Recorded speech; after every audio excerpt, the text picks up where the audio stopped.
Bentornati in questo secondo episodio di Baita Tour che adesso possiamo ufficialmente considerare come una nuova serie, poiché ho già diversi contatti che si sono resi disponibili ad ospitarci nella loro baita e a parlare di loro e della storia della propria baita. Oggi giornata uggiosa e quindi non ho possibilità di fare molti lavori qui nella mia baita e quindi andiamo a trovare qui in Valle Anzasca, un amico, Roberto, che ha una baita che anche lui considera il suo paradiso personale, che ha risistemato e sta sistemando da diversi anni. Roberto è un personaggio davvero interessante con il quale sicuramente ho delle cose in comune. Roberto è un grande avventuriero, esploratore, ha fatto delle cose davvero pazzesche e dopo ce ne parlerà. Prima di iniziare con questa serie, lasciatemi qualche minuto per introdurre lo sponsor di questo video. Oggi vi presento il nuovo Oukitel VP35 Pro, un rugged smartphone che non sembra un rugged smartphone. Perché dico così? Perché è estremamente leggero e ha delle dimensioni decisamente ridotte. Abbiamo uno spessore di 14,9 mm, il che lo rende praticamente al pari di uno smartphone normale.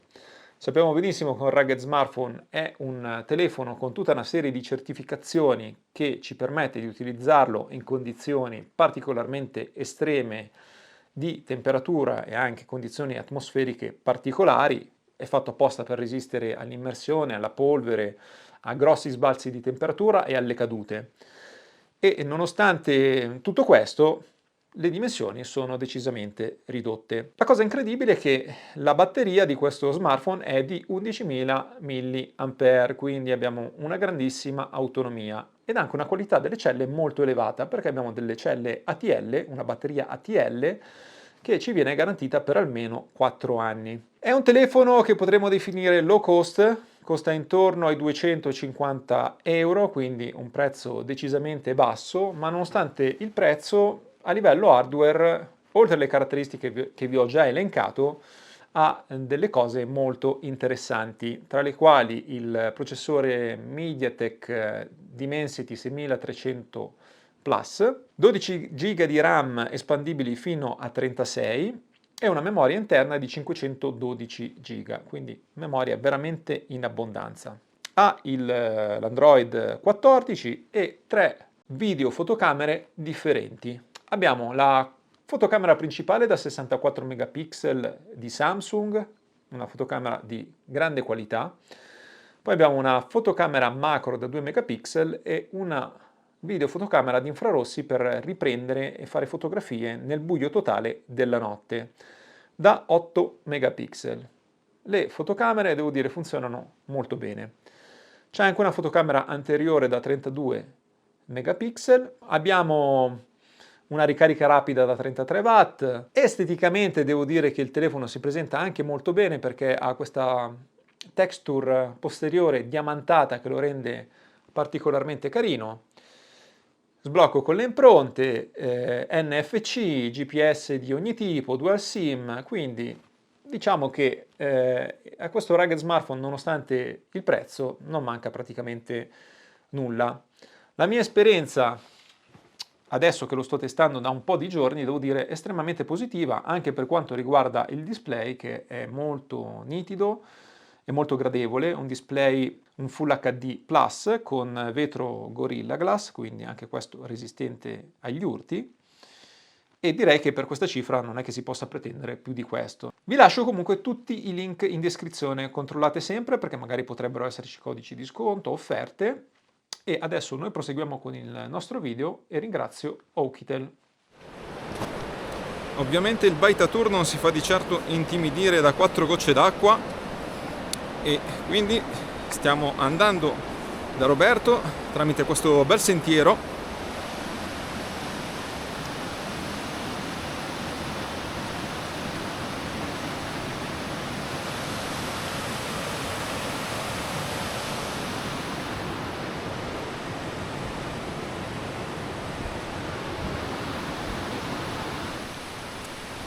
Il percorso è bellissimo, tutto completamente in mezzo al verde, pianeggiante, vicino al fiume, molto particolare, sicuramente diverso dal contesto in cui sono io.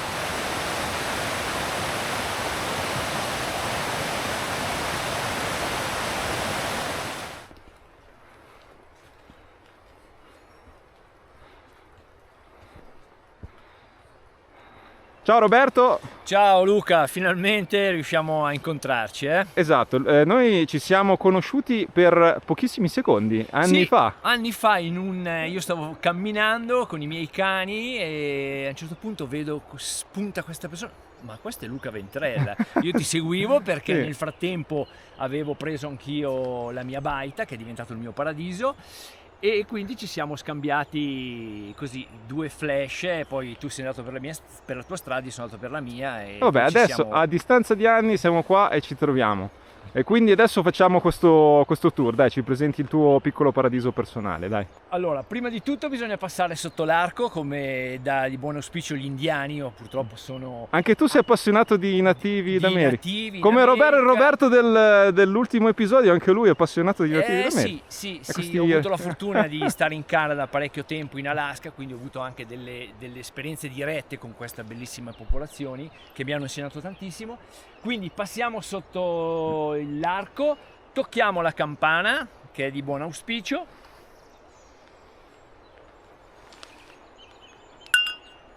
Via. Come è iniziata questa tua avventura di risistemazione di questa baita? Se ti va di raccontarci un pochino dagli esordi, dagli inizi. Era un sogno che avevo fin da piccolino, ho sempre cercato a destra e a sinistra, non ho mai trovato il posto ideale, la giusta combinazione anche di costo, investimento. Poi a un giorno dal nulla, grazie a una mia paziente, ho avuto la possibilità di metterci le mani su questa baita che inizialmente era in condizioni abbastanza lasciata andare, degradata. L'unica cosa era il tetto che era in buone condizioni e da lì è incominciato il mio sogno, il mio progetto. Piano piano avevo delle idee, volevo sfruttare tutto quello che la baita mi dava, il legname vecchio, tutto quello che c'era, i sassi. Ho cercato di tenere in vita quello che negli anni le persone hanno con fatica costruito questa baita. La baita pare che sia del 1640, devo verificare questo, però sul camino c'è riportata la data di 1640. E quindi piano piano in 2 anni e mezzo ho lavorato e là mi sono creato la mia oasi benessere con la sauna. Eccoci qui all'interno della bellissima baita di Roberto, perché vedo già che è davvero spettacolare, e adesso ci racconterà un pochino la sua filosofia, tutto quello che è stato fatto e insomma quello che ti senti di raccontarci. Ecco, sì, come diceva Luca, questo è l'interno del mio piccolo paradiso. Quando l'ho comprata mi sono messo un po' le mani in testa perché era veramente un disastro. Però non mi sono scoraggiato, sapevo cosa volevo realizzare, sapevo dove volevo arrivare e quindi piano piano abbiamo iniziato, anche con l'aiuto di un mio carissimo amico e di mio fratello, abbiamo iniziato col tirare fuori i sassi perché erano tutti coperti. Questo perché? Perché io penso alla fatica che hanno fatto le persone a mettere questi sassi giganteschi, quindi mi sono sentito in dovere di ridarli vita, ridarli bellezza, e quindi piano piano abbiamo iniziato col tirar fuori tutto, scalpellare, tirare fuori tutti i sassi più Sì, perché più, questa più si vede che importanti. è una baita non costruita con piode piccoline, ma queste l'hanno No, tirata su proprio con i massi con che i c'erano massi qua del fiume, giganteschi, forse, giganteschi, probabilmente. sì, sì, sì, sì, sì. Non avevano a disposizione sassi, tra virgolette, buoni Sì, per sì, fare sì. una Quindi cosa. hanno usato quello che la natura qua dava e guardate, questo qui è gigantesco, è una Sì. cosa pazzesca. E quindi abbiamo fatto questo lavoro qua. Poi abbiamo iniziato a pulire tutte le travi, a rivestire tutte le travi e posizionare il pavimento di larice. E poi successivamente ho deciso di coprire con del legno, perché mi piace molto il legno ed è molto caldo, tutte le due pareti in modo da fare un ambiente molto, molto caldo. La scala è stata fatta di ferro, con poi tutte le tavole sono tavole recuperate dalla baita, quindi tutto legno pulito, grattato, messo a posto, e poi utilizzati tutti i gradini, come anche il tavolo. Il tavolo vedete che è proprio vecchio, è una vecchia porta, rimessa a posta, pulita. Tutte le pareti, questa parete qua è tutto legno della baita, messo a posto, vecchissimo, pulito, messo a posto e utilizzato come divisorio. Ecco, questo è un pochettino questo piano. Questo è una credenza nuova, perché purtroppo vecchie credenze basse non si trovano, perché l'altezza è proprio al limite, perché allora erano piccolini, quindi non avevano problemi di altezza. E quindi ho cercato di utilizzare, ridare vita a tutto quello che c'era nella baita.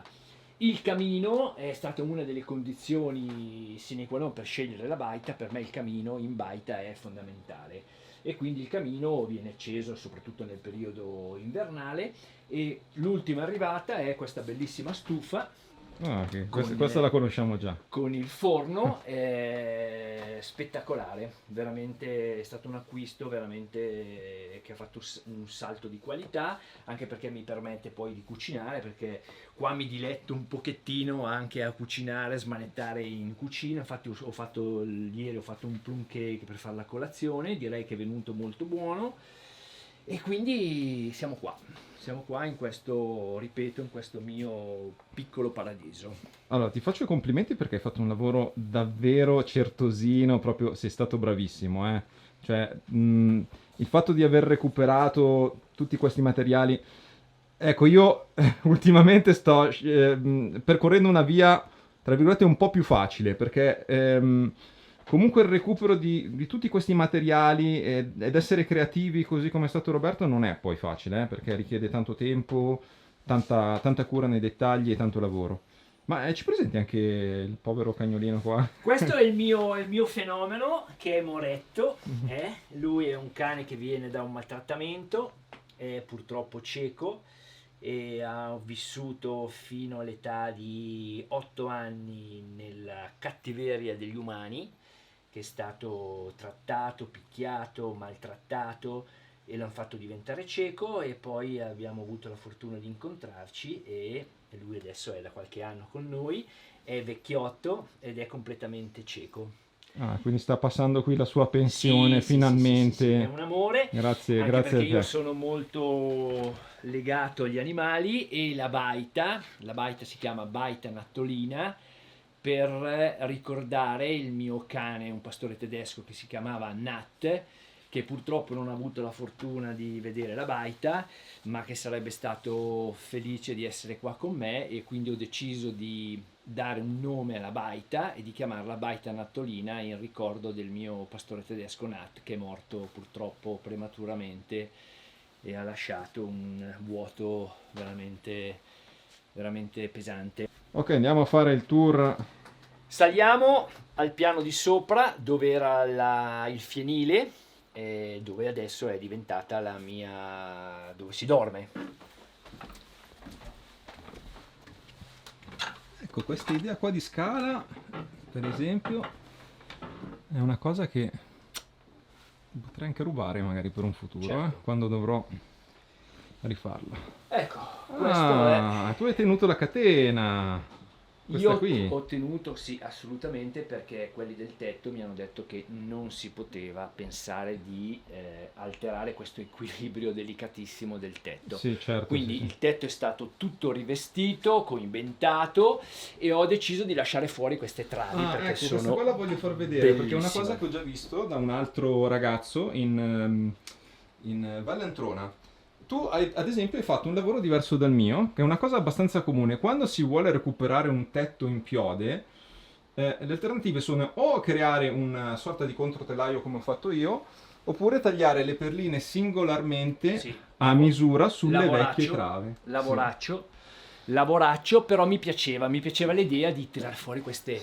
queste travi qua che sono per me spettacolari. E anche lui aveva fatto così, con questa E corda. poi ho messo la corda perché logicamente il taglio non è mai preciso, no? Poi il legno deve avere un po' di qualche millimetro per lavorare, dilatarsi, tutto quanto. E io ho messo tutta la corda, ho rivestito tutta la corda e quindi ho coperto tutti i tagli non perfetti. Il muro è stato tutto consolidato, è stato tutto lavorato.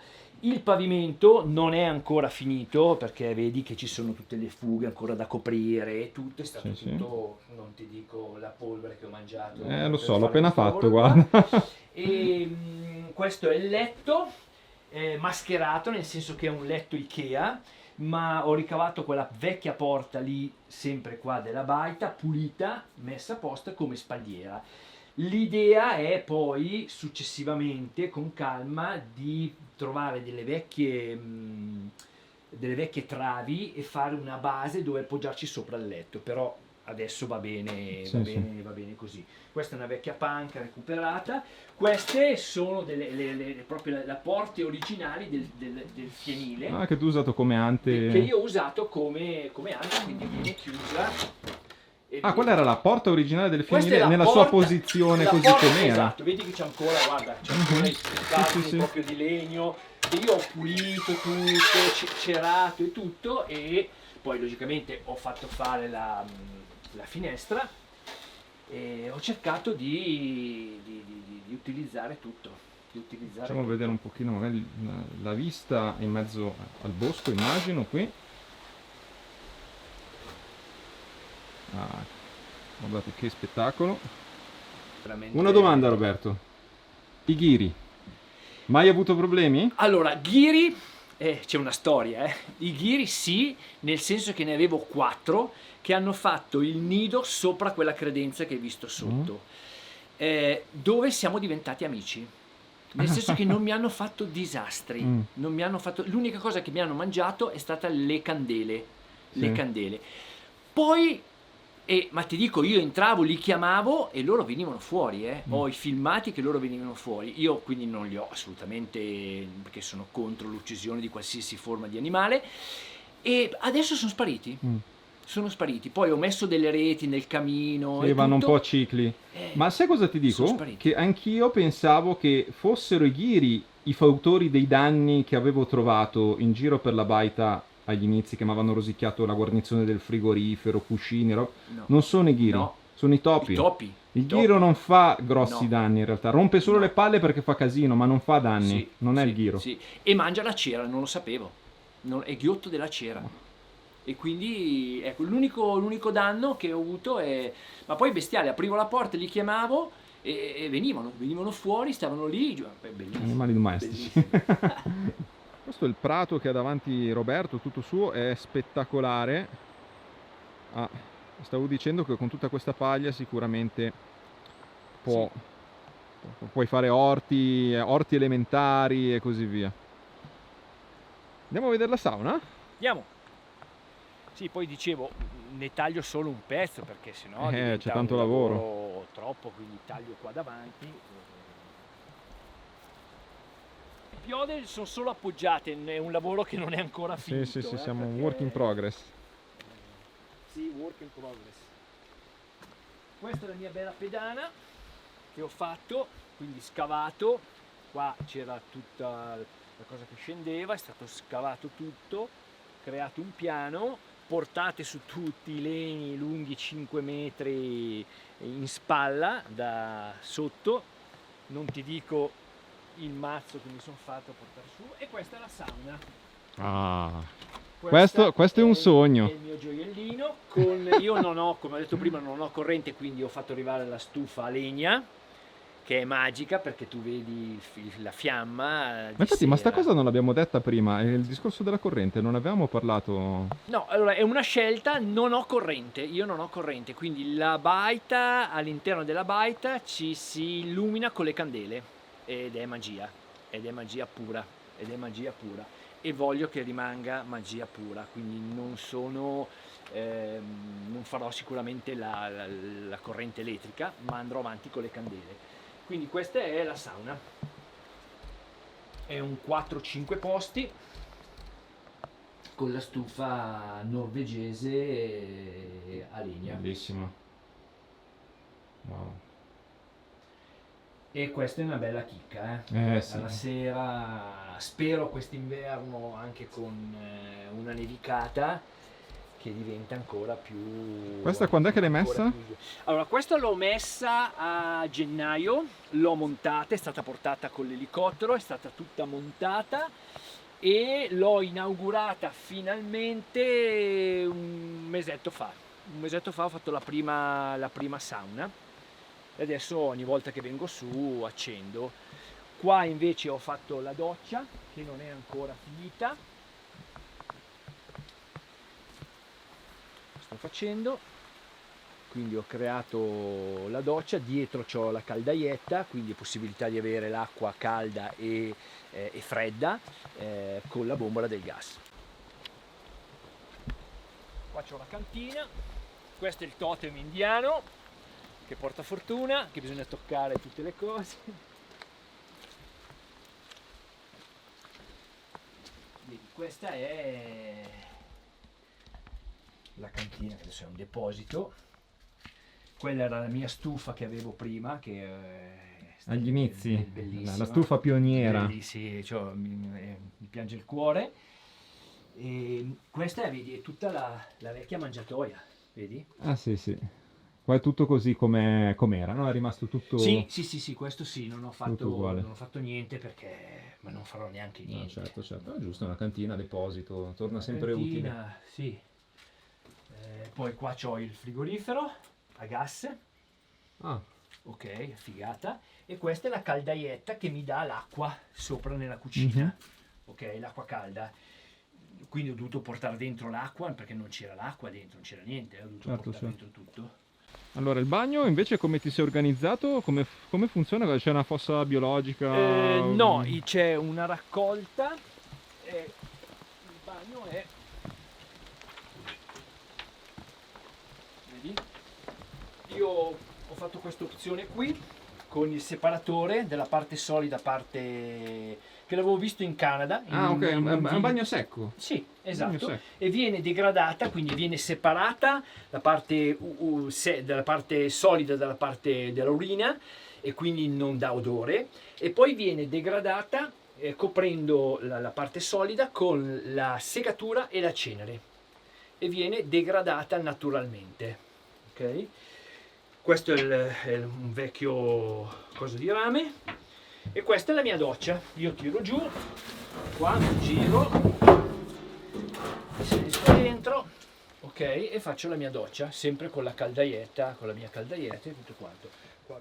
Dovete sapere che quando ho incontrato Roberto per la prima volta, ci siamo scambiati 4 chiacchiere veloci, io non sapevo assolutamente di quello che lui facesse. Poi un giorno ho scoperto che, così, da un articolo che era in procinto di fare questa impresa che era praticamente la traversata del Vatnajökull, che è il ghiacciaio più grande d'Europa che si trova in Islanda.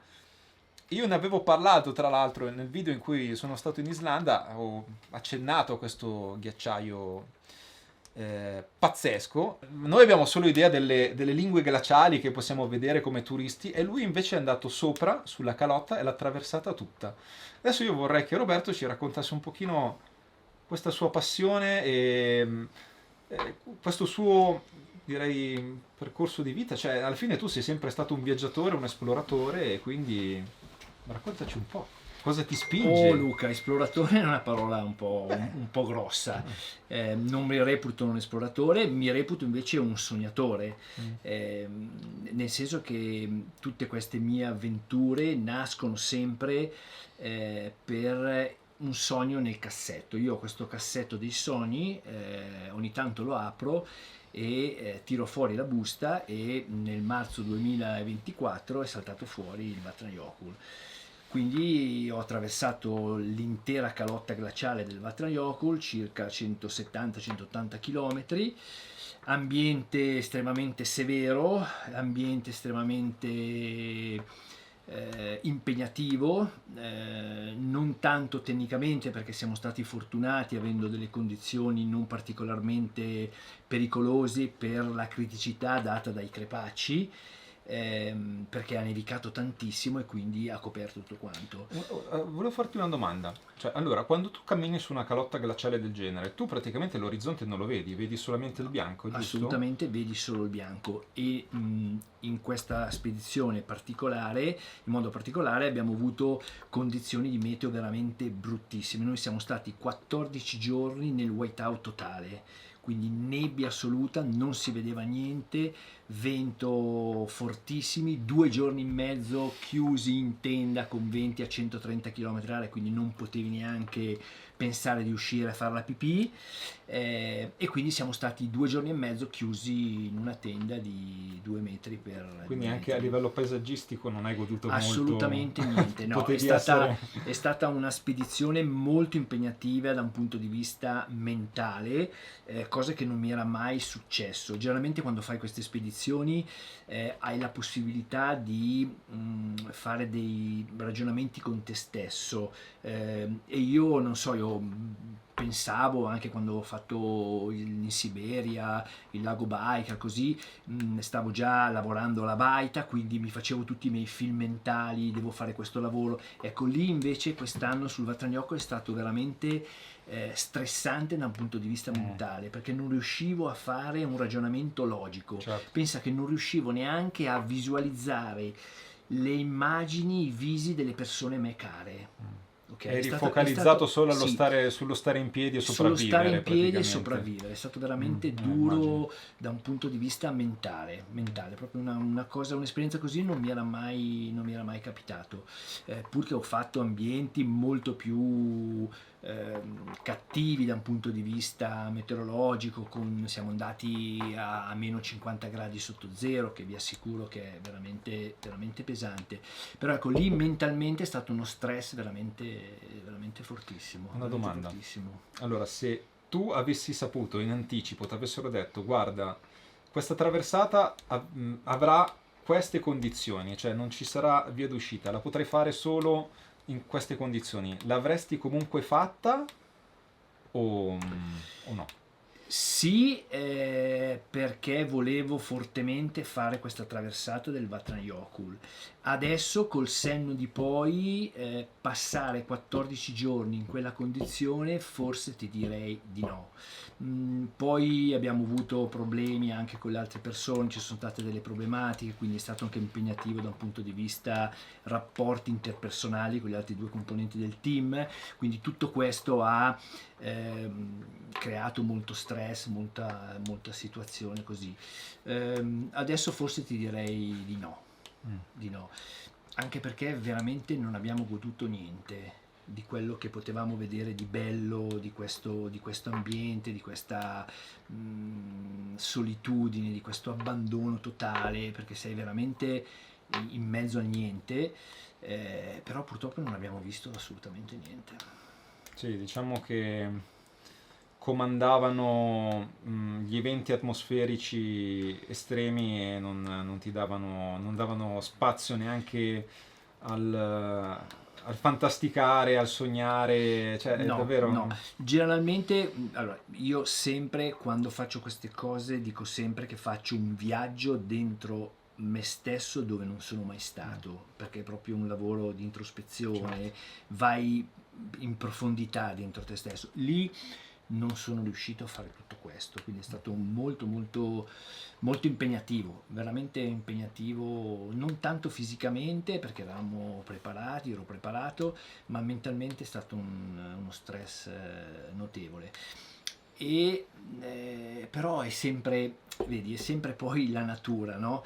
La natura è leale, io dico sempre questo, la natura è leale, perché lì non conta se sei bravo, bello, brutto, grasso, magro, di un partito politico, la natura ti mette tutti sullo stesso piano e chi è in grado di andare avanti va avanti, chi non è in grado si ferma.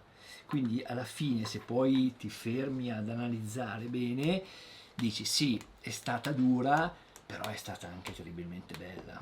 È un po' un contrasto, no? È un po' un contrasto. Questo è un contrasto abbastanza più verso il no che verso il sì.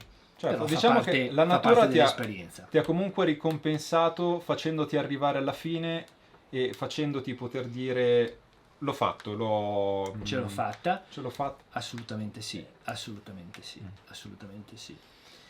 E quindi devi essere molto onesto con te stesso, devi essere onesto nei confronti della natura e devi essere in grado di andare avanti. Invece, diciamo, quei momenti di introspezione e di riflessione qui in baita è un po' più facile averli, no? Sicuramente sì, sicuramente sì. Dopo una bella sauna, che l'altra sera che c'era una stellata pazzesca, mi sono fatto la mia bella sauna, poi sono uscito sulla sdraio, ho guardato il cielo stellato, bellissimo, bellissimo. Lì fai di quei viaggi pazzeschi, pazzeschi, molto bello, molto bello. Questo è solo, diciamo, l'ultima delle tue, tra virgolette, imprese, perché poi sì, è un'impresa fondamentalmente, sì, però tu comunque hai fatto, da sempre sei sempre stato così, nel senso hai sempre avuto il desiderio di viaggiare, di scoprire nuovi posti e di metterti alla prova, da sempre, giusto? Sì, da sempre ho sempre avuto la fortuna e la possibilità di viaggiare tanto. Prima l'ho fatto nell'età da ragazzino. Io ho iniziato il primo viaggio, l'ho fatto a 18 anni, il mio compleanno è stato un viaggio alle Seychelles, con l'amorosa di allora, e da lì è partito la mia, quindi da ragazzino facevi i classici viaggi turistici normalissimi. Poi a un certo punto, con l'età adulta, ho virato e ho incominciato ad approcciare a un viaggio più a contatto con la natura, e quindi facendo i vari step, viaggiando in America, facendo i parchi nazionali, iniziando a camminare, iniziando a percorrere questi bellissimi ambienti, quindi con la tenda a piedi, quindi vivendo l'ambiente. E poi mi sono innamorato dopo aver fatto la prima esperienza, la prima spedizione alle isole Svalbard. Le isole Svalbard sono le ultime isole prima del Polo Nord, è l'ultimo punto dove tutte le spedizioni scientifiche fanno base prima di andare poi al Polo Nord.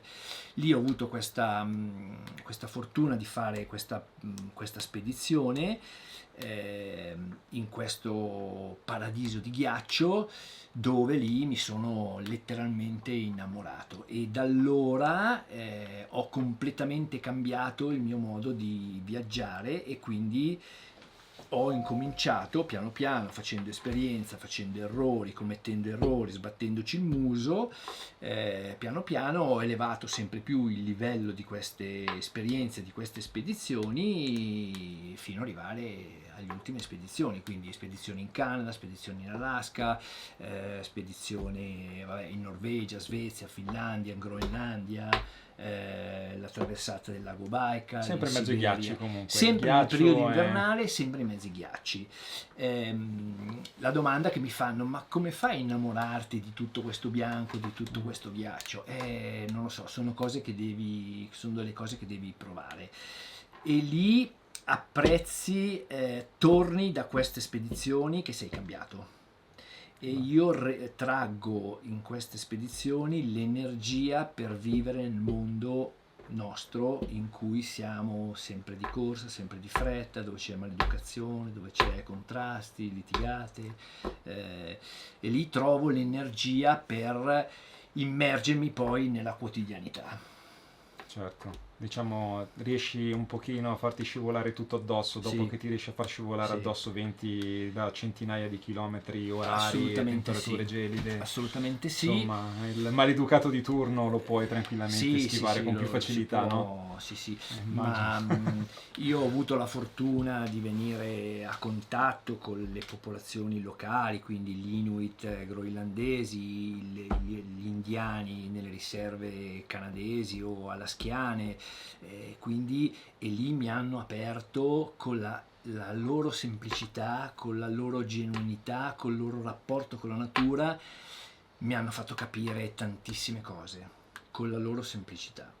E lì vedi sempre, la cosa che mi stupisce, vedi sempre i bambini e gli adulti, gli anziani sempre sorridenti e non hanno assolutamente niente.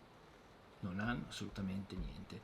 E come si relazionano con questa natura è una cosa affascinante. È una cosa affascinante che noi facciamo fatica a cogliere e io ho avuto la fortuna di accogliere questi aspetti, queste nottate, chiacchierando con questo indiano in Canada.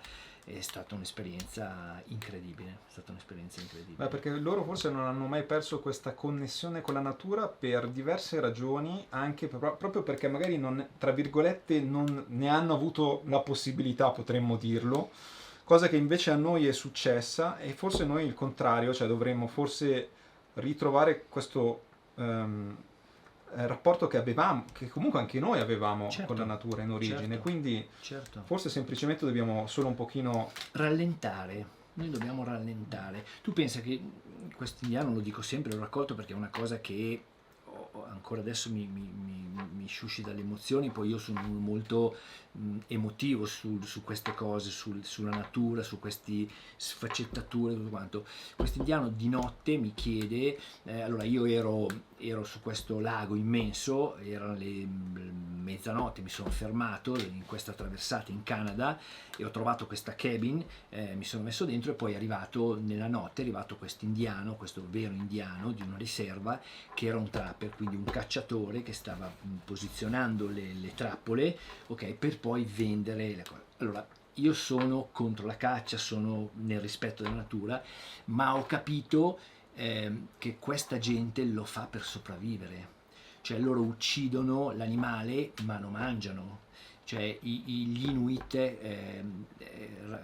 uccidono la balena, ma la balena viene tutta interamente mangiata e tutto il villaggio mangia da quella balena, capito? Quindi ho rivisto la cosa in un'altra ottica. Bene, lui durante la notte mi fa una domanda molto, molto semplice, mi dice, ma per te cos'è la nascita del sole, del nuovo sole? Che cosa rappresenta? Io ci penso sopra e dico, la luce del mattino, il sole, suona la sveglia, si lava i denti, colazione, si va a lavorare, basta. E lui mi fa, no, è la nascita di un nuovo giorno, è vita. E lì mi ha aperto un mondo, e poi ho avuto la fortuna di vedere il rito che fanno gli indiani. Quindi ha preso questo pezzo di legna dalla stufa, gli ha versato sopra dell'acqua, ha fatto vapore e con questo vapore si cospargeva il corpo e faceva tutte le preghiere per ringraziare la nascita del nuovo giorno.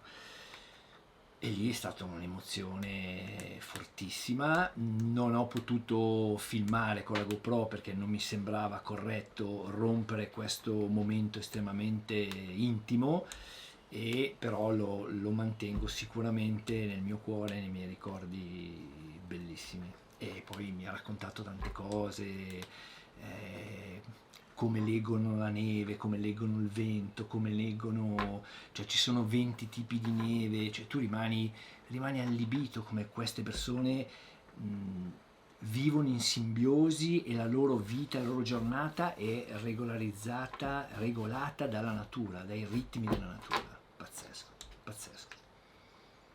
E potremmo stare qua. Esatto. Beh, insomma, diciamo, nel nostro piccolo noi stiamo cercando con questa cosa della baita di riallacciarci, di trovare la nostra connessione con la natura. Assolutamente sì, Luca.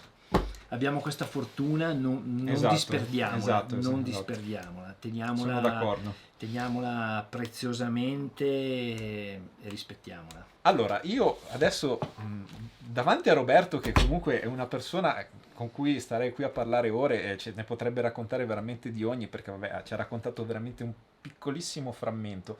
Cioè, pensate, io ho scritto un libro, ma Roberto cosa dovrebbe scrivere? Cioè, No. dai, cioè, Intanto tu l'hai dovrebbe scritto. scrivere un'enciclopedia, Roberto. Io sto quindi- scrivendo qualcosa, ma tanto tu l'hai fatto, tu l'hai scritto e adesso voglio la Comunque, dedica. io sono davvero contento e onorato di... Allora, questo libro non l'ho portato io, Roberto, l'ha No, comprato lui di tasca sua, perché No, sennò... però facciamo una premessa, io sono un lettore seriale, Io Esatto. leggo 40-50 libri all'anno, e quindi quando ho visto che è uscito il libro subito l'ho preordinato su Amazon. Guarda, io sono Preordinato. onorato, davvero, guarda, davvero. Adesso mi Vai. vergogno anche a No, scriverti no. la dedica, adesso la farò fuori dalle videocamere, devo pensare a cosa scrivere. Però al di là di questo, vabbè, anche tu comunque hai fatto qualche cosa e farai qualche cosa, perché mi stavi dicendo comunque ci Sì. stai lavorando. Sì. Questo qui era un lavoro che mi ha regalato e che porterò in baita. Mi dicevi un libro per bambini, in realtà, però davvero fighissimo, perché è un racconto Di un sogno. con oltretutto con disegni, mi dicevi comunque di un disegnatore Professionista, sì, professionista, infatti si vede, è molto Andrea Borbila, che è un amico, e lui lavora, è il fumettista di Dylan Dog e di altre riviste di fumetti, tutto quanto, è un carissimo amico, e ha fumettato il nostro libricino che ha scritto Alessandra Marchesi, che è una nostra amica, che è anche la mia addetta stampa, che mi segue un po' così sui social e tutto quanto, e questo libro ci è stato interamente sponsorizzato. Perché dietro ad ogni mia avventura, spedizione, c'è sempre la raccolta fondi da dedicare a dei progetti umanitari, perché io penso di essere fortunato e quindi devo avere l'intelligenza, la capacità e la sensibilità di fermarmi e cercare di aiutare nel limite del possibile chi è meno fortunato di me. Nel modo specifico, nell'ultima spedizione, che è quella del Vatnajökull, c'è il progetto di costruire un acquedotto in questo villaggio di 1700 persone che nel 2025 ancora non hanno l'acqua. Quindi questi bambini, anziani, donne, uomini fanno tutti i giorni 2,5 km con le taniche sulle spalle, riempiono l'acqua da 20 kg e ritornano al villaggio portando l'acqua. L'idea di questo progetto è quello di portare l'acqua con la costruzione di questo acquedotto in questo villaggio di 1700 persone in Burundi. Come vengono raccolti questi soldi? Vengono raccolti con la vendita del libro, che per noi ci è costato 0, quindi il libro costa 10 euro, ogni 10 euro viene poi versato nel progetto, oppure facendo delle serate, organizziamo delle serate con i vari CAI, con le scuole. Quindi è ancora attiva questa raccolta? Assolutamente sì, Quindi, raccogliamo. questo dove si può trovare? In capo al mondo con una slitta? No, questo lo diamo noi perché non è nelle librerie, Ok. lo diamo noi durante le serate, chi vuole, e quindi tutto quello che raccogliamo dalle serate che facciamo, dove proiettiamo le foto, i video delle varie imprese e tutto quanto, uno, se vuole dare una donazione, tutto quello che viene raccolto viene devoluto al progetto umanitario. Però tu mi dicevi che non sei per niente social, e quindi se uno volesse un pochino seguire i tuoi progetti, queste cose qui, Bella domanda, deve Luca. bussarti alla baita. Sì, adesso stiamo un po' vedendo con Alessandra un po' di, è lei che è il deus machina di questo aspetto, perché effettivamente mi rendo conto che oggi come oggi i social sono Però posso dire una cosa, importantissimi. Roberto, lo dico Sì. qui davanti alle videocamere, cioè a me piacerebbe tantissimo fare qualcosa con te, cioè sarebbe davvero figo, cioè Luca, speriamo che magari la prossima volta qualcosina... vengo a trovarti in baita da te e discutiamo, Va bene, ragioniamo. va bene. Idee, sogni nel cassetto ce n'è tantissimo. Facciamo. Magari facciamo. non alla traversata del Vatnajökull con tutto No, il whiteout, perché si può fare un po'- qualsiasi no. altra cosa. Vabbè. Mi farebbe molto piacere, mi farebbe molto piacere. Roberto, ci salutiamo qua. È stato un piacere, Ti Luca. ringrazio per l'ospitalità. Veramente una bella chiacchierata. Speriamo che da questa semplice chiacchierata nasca magari un progetto, un'idea, Lo scopriremo. un'avventura. Continuate a seguire, lo scopriremo. Comunque, niente, mi ha fatto piacere finalmente conoscerti e sentire un po' dei tuoi racconti. Ecco. Grazie Roberto, ci vediamo alla prossima. Un saluto da me e dalla Baita. Baita Nattolina. Baita Nattolina. Baita Nattolina. Ciao a tutti. Ciao.